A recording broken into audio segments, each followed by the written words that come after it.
الله أعلى وأكبر، الله أقوى وأقدر ممن عدا وتكبر.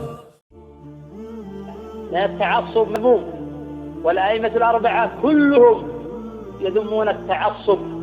وقد نظم بعض أهل العلم أقوالهم فقال: وقول أعلام الهدى لا يعمل بقولنا بدون نص يقبل، فيه دليل الأخذ بالحديث وذاك في القديم والحديث.